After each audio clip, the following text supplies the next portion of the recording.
Assalamualaikum warahmatullahi wabarakatuh. Halo semuanya. Perkenalkan, nama saya Dewi Wulandari, mahasiswa Pendidikan Profesi Guru Prajabatan Universitas Muhammadiyah Surakarta tahun 2022.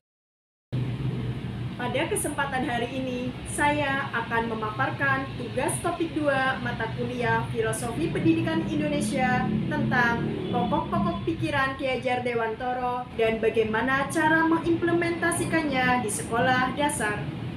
Menurut Ki Hajar Dewantoro, pengajaran atau underwich adalah bagian dari pendidikan atau disebut dengan outfeeding. Pendidikan dan pengajaran tidak dapat dipisahkan. Pengajaran merupakan proses pendidikan dalam memberi ilmu atau berfaedah untuk kecakapan hidup anak secara lahir dan batin.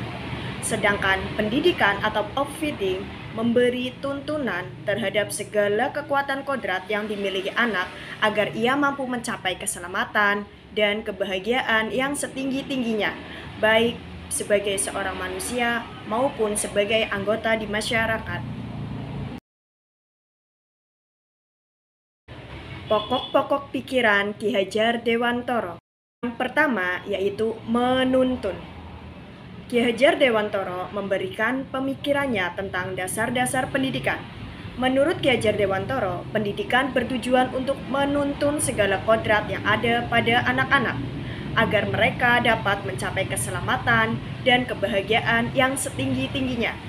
Pendidik itu hanya dapat menuntun tumbuh atau hidupnya kekuatan kodrat yang ada pada anak-anak agar dapat memperbaiki lakunya, bukan dasarnya hidup dan tumbuhnya kekuatan kodrat anak. Menurut Ki Hajar Dewantoro ada 3 pusat pendidikan. Yang pertama, keluarga.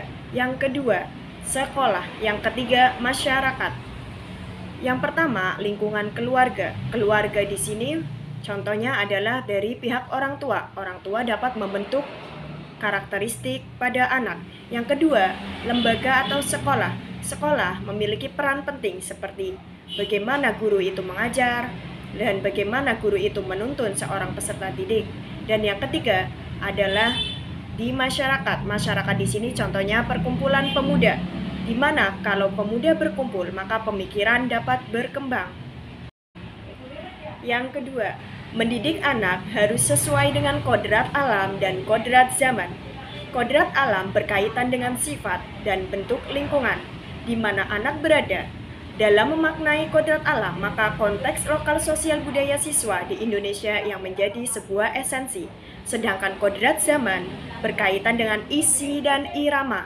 Dalam konteks pembelajaran, sekarang kita harus membekali peserta didik dengan kecakapan abad 21. Yang ketiga, pendidikan harus menanamkan budi pekerti, seperti sikap menghormati kepada orang yang lebih tua, memberikan kasih sayang, dan sopan santun. Guru di sini seperti suri tauladan yang memberikan teladan yang baik, agar peserta didik dapat mengembangkan budi pekertinya. Yang keempat, anak yang masih suka bermain. Pada hakikatnya, kodrat anak masih suka bermain, oleh karena itu, seorang guru harus menciptakan pembelajaran sambil bermain. Pokok pikiran yang kelima yaitu mengimplementasikan triloka pendidikan. Yang pertama, ingarso sung tulodo, di depan memberikan teladan. Yang kedua, ing madyo mangun karso, di tengah membangun kehendak. Yang ketiga, tutpuri hendayani, di belakang memberikan dorongan. Yang keenam adalah menerapkan sistem triamong. Triamong di sini yang pertama yaitu momong, yang kedua among, dan yang ketiga ngemong.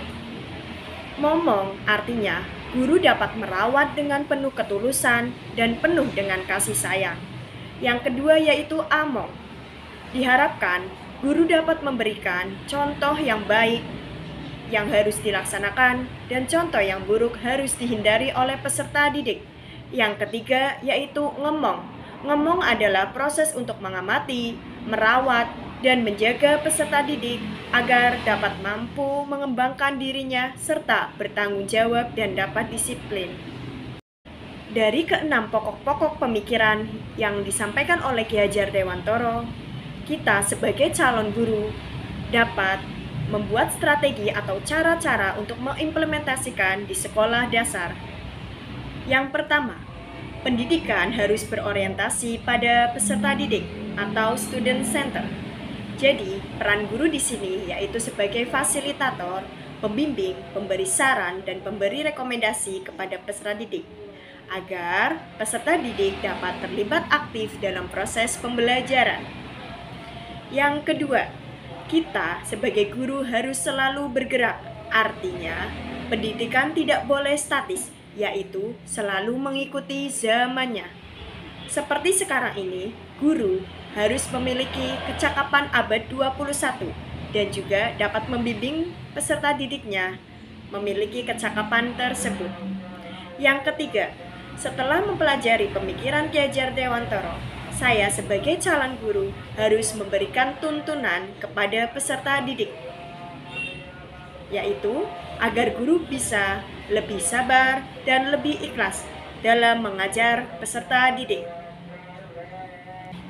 Yang keempat, guru tidak memberikan hukuman-hukuman kepada peserta didik yang sifatnya tidak mendidik. Lebih baik, guru kelas bisa membiasakan peserta didik dengan tadarus bersama sebelum pembelajaran, yang kedua dengan sholat duha berjamaah.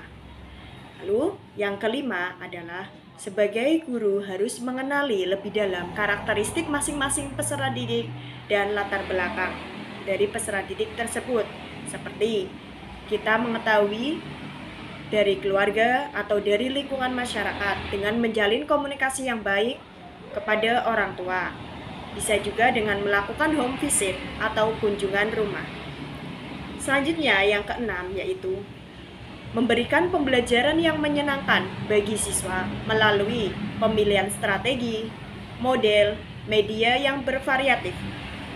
Pembelajaran yang menyenangkan di sini, guru dapat memberikan pembelajaran yang bervariasi dengan memadukan gambar, audio, atau video, dan bisa juga pembelajaran yang berbasis dengan permainan atau game-based learning, sehingga anak juga terlihat aktif dan mengikuti proses pembelajaran dengan baik, maka tujuan pembelajaran akan tercapai dengan optimal.